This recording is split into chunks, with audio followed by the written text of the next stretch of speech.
Welcome back. This is a lecture 7. Um, the last lecture, lecture 6, we talk about consciousness and sex energy. I briefly talk about it because we didn't have that much time. But today, let me explain more about what I just shared with you, lecture 6. Um, Before we begin, let me first say this. The reason I'm talking about the consciousness, you may say, why you are talking about these things. This is my passion. I will do this for free.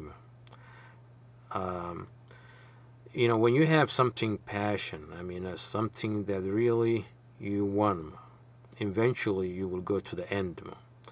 That's what I did in my life. I've always inquiring about life and the meaning of life.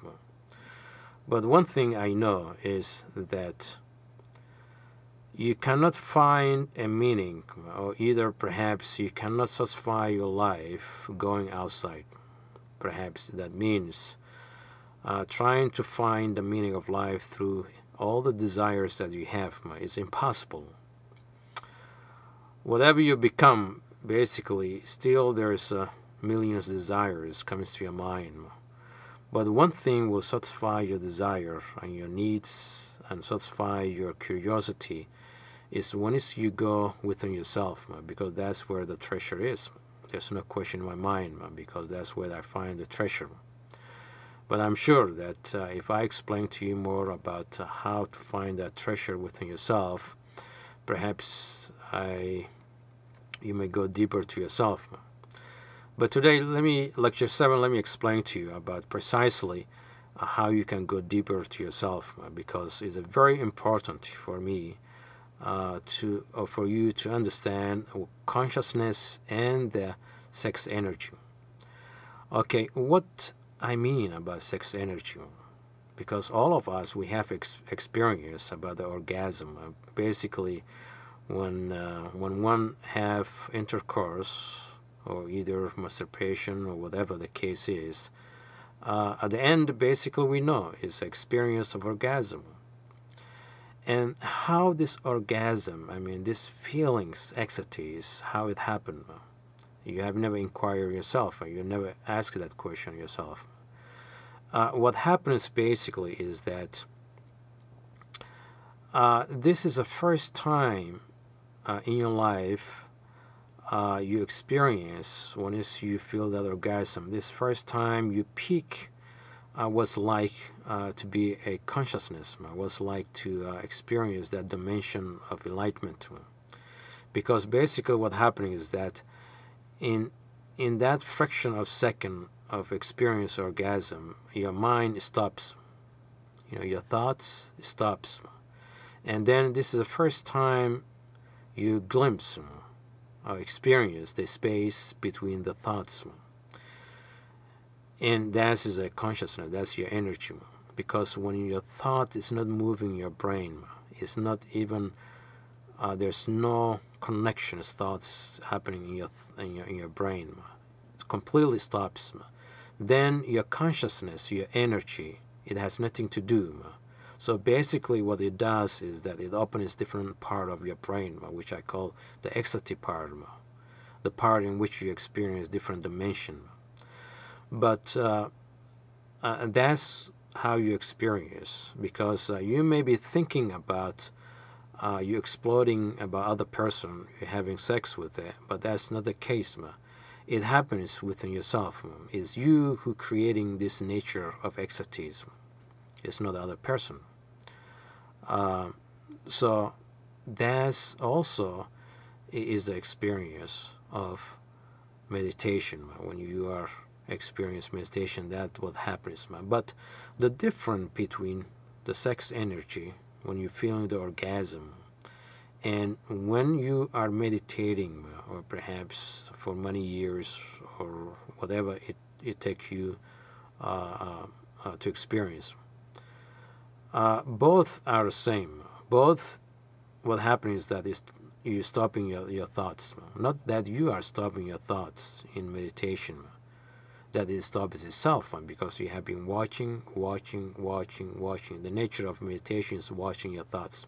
It's not that you're able to stop the thoughts, but the thought is dissipate itself, because you're not giving energy at all, because you are not driven, you are not giving energy, because the thought is just a wave.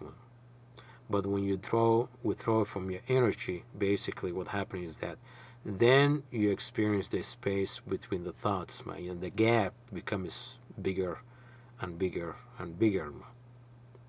So when you experience sex energy, and when you're having that orgasm, or when you have intercourse or masturbating or whatever case you're doing, when that friction of second, your thought stops and you experience this wonderful experience, orgasm, it is the same thing that you will experience of meditation, but the gap is different. But the gap of meditation, because you are consciousness, you are aware this time, the gap is longer. So the orgasm you maybe experience longer, maybe hours, maybe days, maybe infinitive. If you meditate a long time, basically that's what happens. But in meditation it's very dangerous, because just imagine simultaneously you feel the friction of second orgasm you feel when you are having intercourse. Just imagine that friction of second is being multiplied a million times, and you will die for happiness, or you may die for this explosion of consciousness. That's why gradually you have to introduce yourself with this orgasm in meditation. You peak, and then you peak again, and then the gap expanding, and sometimes you may feel orgasm whole day, sometimes you may feel whole year, or sometimes it's infinitive, because now you know the tricks how to experience that gap, how you can stop your thoughts. So this is different. Different actually is the same experience, but the different is the duration. So when you intentionally meditating and you experience the wonderful experience of meditation, you glimpse them, and you know how to go back there, because the trick you find, you see. And then when you experience your glimpse, you know what the meaning of life is, because that's where is the treasure is. The treasure you will never find outside. It doesn't matter how many stones you turn, still your desires, it will propel you to another desire, finally you enter the graveyard.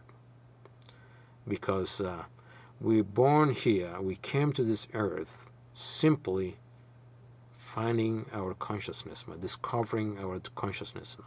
Not that you're finding or searching, but it's within you. It has been within you all along.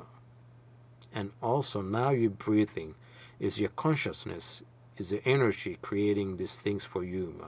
You're breathing, you're thinking, you're talking, you see. So when you stop everything happening in your life, for example, when you stop talking, when you stop your thoughts, when you stop action, so basically then you feel the energy. But in modern time, the culture that we're living, we are not able to experience that, because we are already corrupted by the culture. We have no choice, because we were born in modern time, an era in which it's really difficult for one to experience this dimension. But I believe, I really believe, that the next century, or the 21st century, is the beginning of people to understand that they are responsible for their life, and they have to take responsibility, full responsibility, experience this wonderful experience, moving next step of this evolution. We will be talking more about. In the meantime, have a good time, my friend. Enjoy your life, and I'll see you next time. Bye-bye.